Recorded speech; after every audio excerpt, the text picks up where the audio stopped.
कर रहे हैं। वालेकुम सलाम, मेरी तरफ से भी सलाम के सर। वालेकुम। यासीन साहब, आज सदर मुमलकत का खिताब था, मुफाहमत की बात कर रहे थे, टकराव से, यानी कि आप जो है ना टकराव से तरक्की नहीं होगी मुल्क की, जो सियासी टकराव हो, सियासी मुफाहमत होनी चाहिए। बहरान से निकलने की अशद ज़रूरत है कि आप टकराव नहीं करें मुल्क के अंदर, क्या कहेंगे?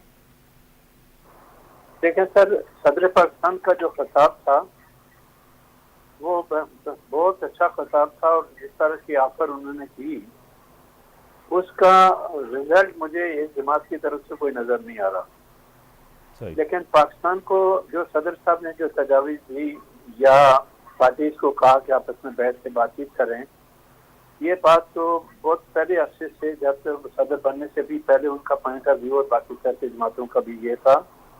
लेकिन बदकिस्मती ये है कि पीटीआई किसी भी सूरत में किसी किस्म की कोई नेगोशिएशन करने के लिए तैयार नहीं है।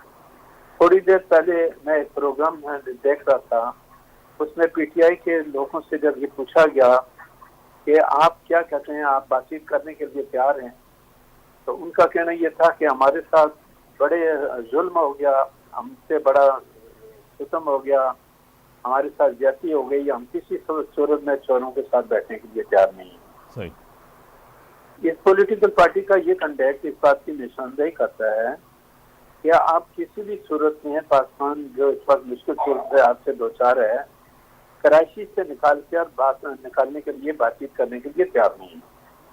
सदर पाकिस्तान जो इस वक्त फेडरेशन की अलामत है, और जिस तरह आज पार्लियामेंट के अंदर नारेबाजी की गई, शोर शराबा किया गया, हम कैसे जमहूरी लोग हैं कि प्रेसिडेंट की स्पीच को अगर सुन भी लेते तो क्या वही क्यामत तो नहीं आती। प्रेसिडेंट ने स्पीच तो अपनी मुकम्मल की है ना, मुकम्मल की, लिहाजा बेहतर था कि पीटीआई वाले भी सुन लेते। और बाद में मैंने पीटीआई को ये कहते हुए सुना कि हमने सदर को अपनी तकरीर मुकम्मल ही नहीं करने दी।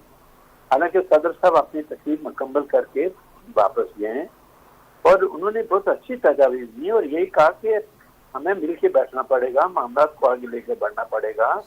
और मैं भी ये बात शुरू से आपको हर जगह ये बात कहता हूँ कि खुदा के लिए सियासी इख्तिलाफात को खत्म करें, आप एक दूसरे के खिलाफ नुक्ताचीनी करें, अपनी पार्टी की पॉलिसी को बयान करें, लेकिन एटलीस्ट पाकिस्तान के मफाद की खातिर, पाकिस्तान को मुश्किल सूरत हाल से निकालने के लिए, दहशत गर्दी का मामला हमारे मुल्क में है, माशी सूरत हाल हमारी तबाही बर्बादी की तरफ है, और हम बैठकर बातचीत करने के लिए तैयार नहीं। क्यों? इसका मतलब यह है कि हमारे नजदीक पाकिस्तान के मफाद से ज्यादा हमारी अना है, हमारी अना हमारे सामने है। हम समझते हैं कि जो हम कहते हैं वो सही है, पाकिस्तान जिस तकलीफ में है जाए, लेकिन आप ये चाहते हैं कि आपकी बात को माना जाए। मैं हैरान हूँ कि वे पीटीआई के दोस्त ये कहते हैं कि ये सदर गैर कानूनी है, पार्लियामेंट गैर कानूनी है। अगर पार्लियामेंट गैर कानूनी है तो उसी पार्लियामेंट के अंदर आप बैठे हुए हैं, पर वहाँ अपने स्पीकर के इलेक्शन में भी हिस्सा लिया, पीएम के इलेक्शन में भी हिस्सा लिया, सेनेट के इलेक्शन में जाके आपने बाइकाट किया। केपीके में जुल्म की इंतहा यह है कि 11 जो सेनेटर का इलेक्शन होना था, हाई कोर्ट के डायरेक्शन के बावजूद आप इलेक्शन कराने के लिए तैयार नहीं है। मकसूद सीटों पे हाई कोर्ट के आर्डर के बावजूद आप वोट लेने के लिए तैयार नहीं है, पर जानबूझ करके एक सूबे को 11 जो सेनेटर का इलेक्शन होना है उससे महरूम रखा है। इसकी जिम्मेदारी किस पे आती है ये हमें देखना पड़ेगा, और इस पे कोई जाने के लिए तैयार नहीं है। तो मैं ये समझता हूँ कि सदर पाकिस्तान साहब की जो तकरीर है उस पर पाकिस्तान की तमाम सियासी जमातों को गौर करना चाहिए।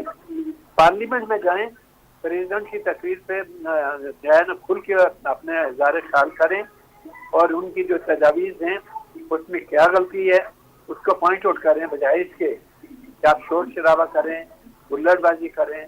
ये बात मेरी समझ से बाहर है। मैं इसके पेपर में टेलीफोन लाइन पे रहे डॉक्टर साहब, डॉक्टर सौरभ खान, पीटीआई इंतशार जी सियासत चाहे थी, सियासी फसाद चाहे थी मुल्क जे अंदर, इंतशार तक़सीम जी सियासत, नफ़रत जी सियासत जॾहिं खां पीटीआई इक़्तिदार में आई, इक़्तिदार खां पोइ जेकी मुल्क जी सियासी तक़सीम आहे तव्हांजे साम्हूं आहे।